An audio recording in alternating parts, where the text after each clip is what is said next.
Hello ladies and gentlemen, in today's video we will be discussing the Yengolian Revolution in breakdown form again. But this episode we will be covering the first battles and campaigns of the war. Without further ado, let's get started.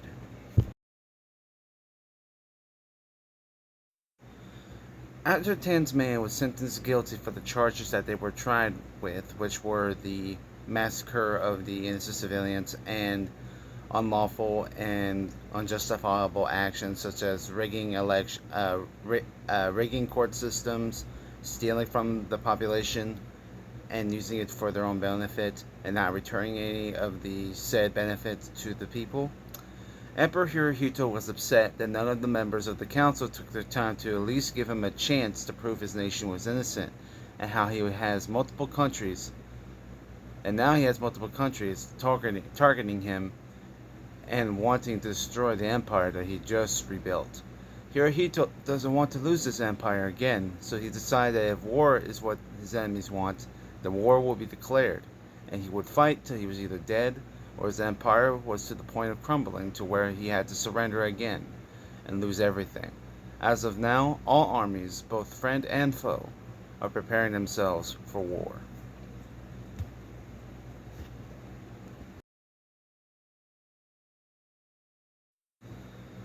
The leader of the Yengolian militia army, Genghis Khan, began to order his soldiers to set up defenses within the capital city because he knows that the Tasmanians will try to recapture the city, and once the city is under their jurisdiction, they will use it to defend themselves or go on the offensive towards Merlant.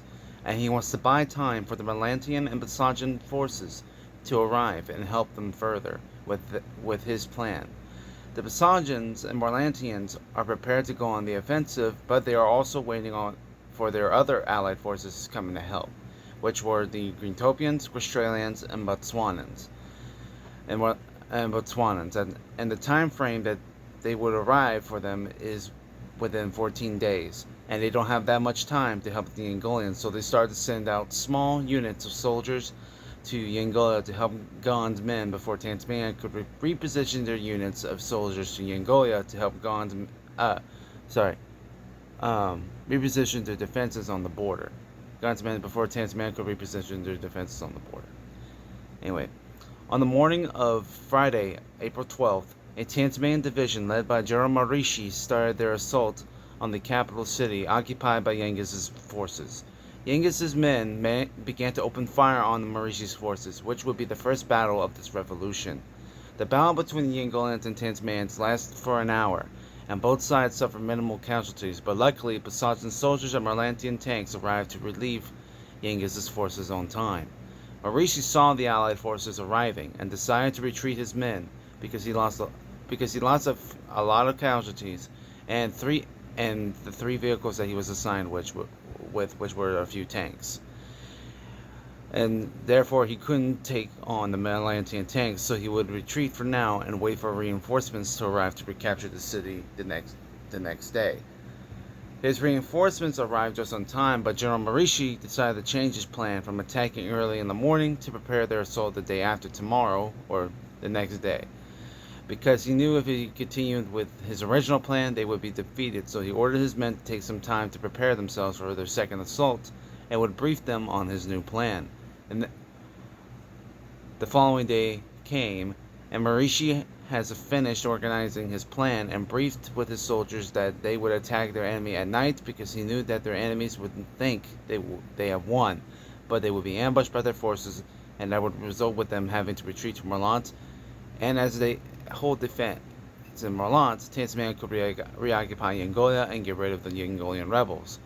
When night came, Marishi's forces launched their ambush, which resulted in them having to retreat, but they were successful in eliminating as many soldiers as they could. Yengolian, Merlantian, and Basajan soldiers suffered heavy casualties, but despite losing a few numbers, some survived the attack and decided to re-strengthen their defenses and called for reinforcements to help strengthen said defenses. After the first battle, reinforcements for the small force defending the Yengolian capital were on their way, and Tasmania has put General Udico in charge of recapturing the capital, since General Marishi has failed twice and was recently killed during the defense of Kandahar a day later. Hopefully, with the help of their Tanlayan mercenaries, they could achieve their goal of defense the next day before the Allies could launch any more devastating attacks to weaken their positioning. And the reason why they were relying on Tanzanian mercenaries is because the Tanlayan mercenaries would be a good sabotage unit to try to weaken the Allied forces within Tenyo, which is why they were recruited and hired to do this task. Now we're going to move on to the battle that happened, the battle that Marishi fought in and would later be replaced, which would be the Battle of Kandahar. Here we go.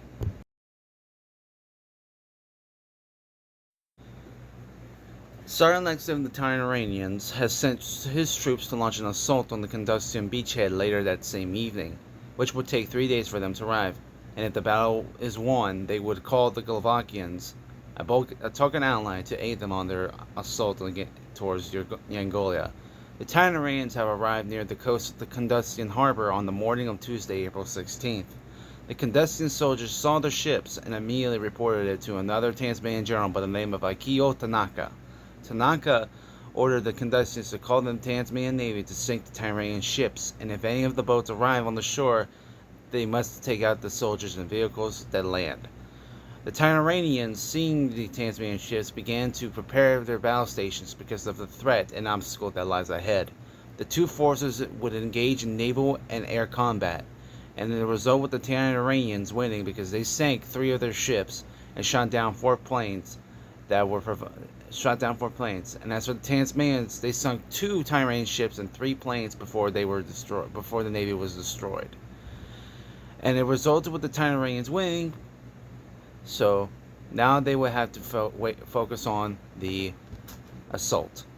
Even though Tasmania lost the naval battle, they hoped that they could win the land battle as well, which would happen soon because after the naval and air combat was finished and won by Tyrannian forces, landing craft from the Tyrannian ships were on their way towards the beachhead, and General Marishi ordered his soldiers to man their positions and the artillery to open fire once the boats landed.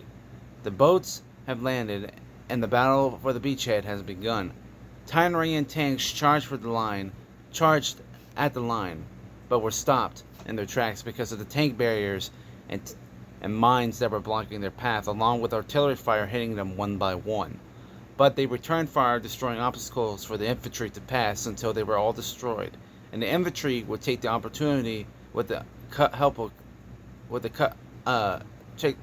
take the opportunity to charge and cut through the barbed wire to reach the trenches while being shot under enemy fire, and using the barriers as cover.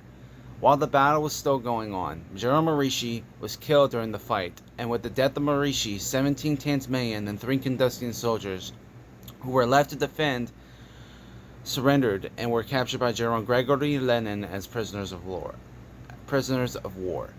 The victor of the naval battle would be a man by the name of Admiral Vladimir Volkov, and the ocean where the battle was fought would be later called Volkov's Ocean. Also, with General Marishi killed, he would be replaced with General Yudiko to fight the Yengolian Allied forces stationed at the Yengolian capital, which will begin early the next day.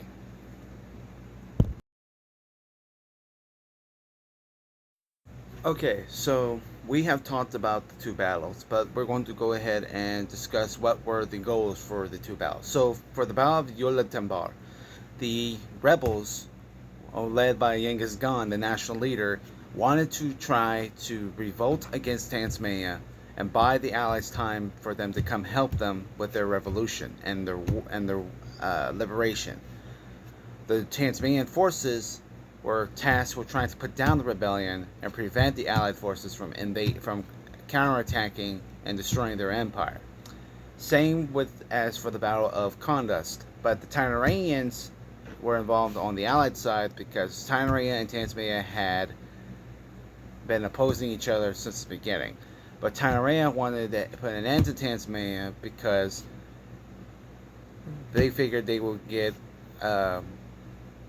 compensation for their help and their war. So the Tyrannians were tasked with invading Kandahar, since Kandahar is one of the many colonized countries that Tanzania owns.